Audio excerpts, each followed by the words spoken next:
Assalamu alaikum everyone, this is Naseem Abbas, your English teacher. Welcome करते हैं आप सबको हमारी सैयद्स ऑनलाइन इंग्लिश एकेडमी पर। हम अपना जो कोर्स स्टार्ट करने वाले हैं इंग्लिश ग्रामर, कंपोजिशन और वोकेबलरी का, वो 15 से स्टार्ट करेंगे।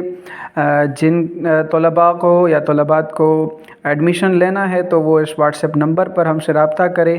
हम उनको अपने ग्रुप में ऐड करेंगे और उसके बाद जब सेशन स्टार्ट होगा तो उनको हमारे लेक्चर्स जो है वो मौसूल हो जाएंगे। बेसिकली जो हमने अपना कोर्स जो बनाया हुआ है, सिलेबस जो हमने डिज़ाइन किया है, वो बेसिक टू एडवांस से हम ग्रामर से कंपोजिशन की तरफ आएंगे, कंपोजिशन से हम वोकेबलरी तरफ आएंगे, वोकेबलरी के बाद हम जो पास्ट पेपर्स हैं इंग्लिश के उनको देखेंगे, उनकी इवैल्यूएशन करेंगे। इसी तरीके से जो हमारे तलबा होंगे वो इंग्लिश के पोर्शन में ख़ुद को बेहतर बना सकेंगे। तो आज का जो हमारा लेक्चर है वो एक डेमो लेक्चर है, और डेमो लेक्चर जो हमने बनाया है वो प्रेपोजिशन से बनाया है।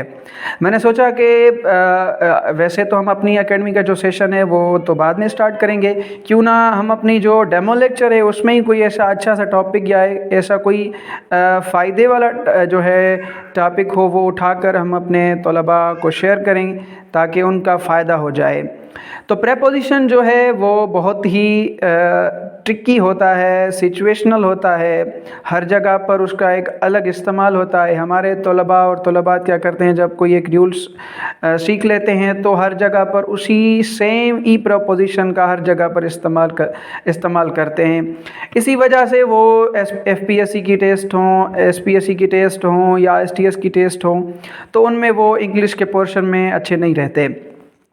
यहाँ पे एक डेफिनेशन लिखी हुई है। वैसे तो प्रेपोजिशन की जो डेफिनेशन है वो ताल्लुक़ ज़ाहिर करता है वर्ब और नाउन के बीच, या एक नाउन का दूसरे नाउन से जो ताल्लुक़ है वो शो करता है। मगर यहाँ पे एक लिखा हुआ है, sometimes the same word takes different prepositions to express various life situations.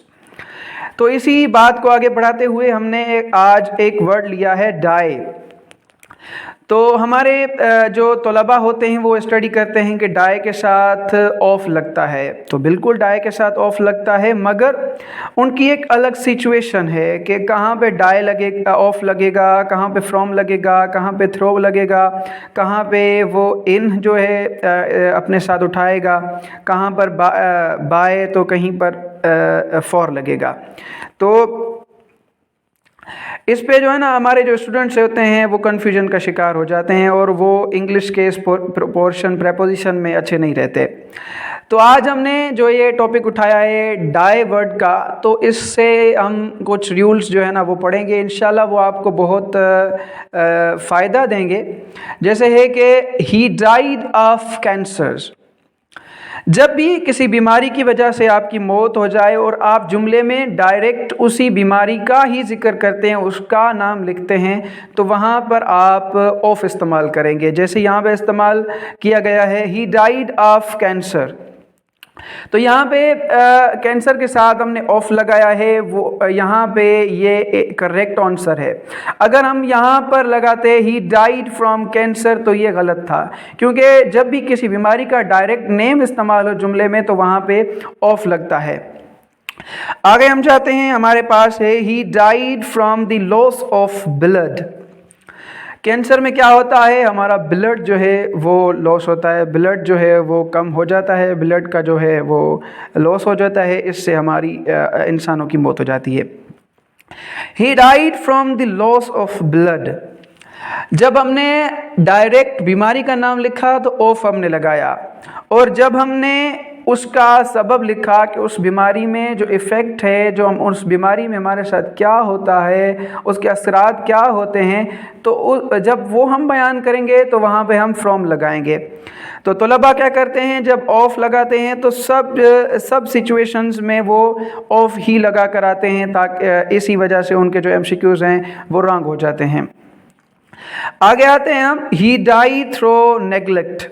Neglect word जो है उसका वर्ब भी है, नाउन भी है। यहाँ जो हमने इस्तेमाल किया है ये नाउन के तौर पर इस्तेमाल किया गया है कि वो लापरवाही के ज़रिए से मर गया। यानी जब भी आप कोई ऐसी लापरवाही करते हैं, उससे कोई मौत हो जाती है, तो वहाँ पे थ्रो जो है ना हम इस्तेमाल करेंगे। आगे आते हैं, he died in a train accident. याद रखें, जब भी किसी इंसान की एक्सीडेंट के ज़रिए मौत होती है तो वहाँ पे थ्रो या फ्रॉम वगैरह नहीं लगेगा, वहाँ पे हमारा प्रेपोजिशन इन आएगा। तो ये जो रूल्स हैं, गोल्डन रूल्स फॉर प्रेपोजिशन हैं, आप इनको अपने जहन में जगह दे दें, इंशाल्लाह ये आपको हर जगह पर काम आ जाएंगे। आगे आते हैं हम, he died for his country.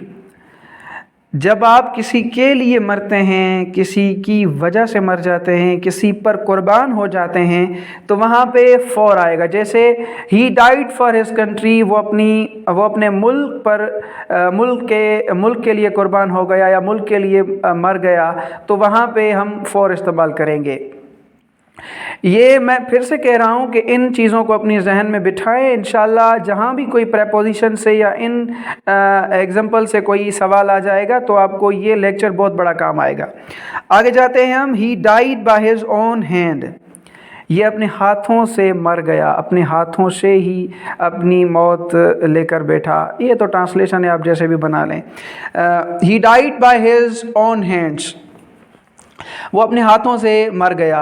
तो जब भी आप अपनी मौत अपने ही हाथों या अपने ही फिजिकल किसी पार्ट से करते हैं तो वो वहाँ पे बाय लेगा खुद के साथ वर्ड।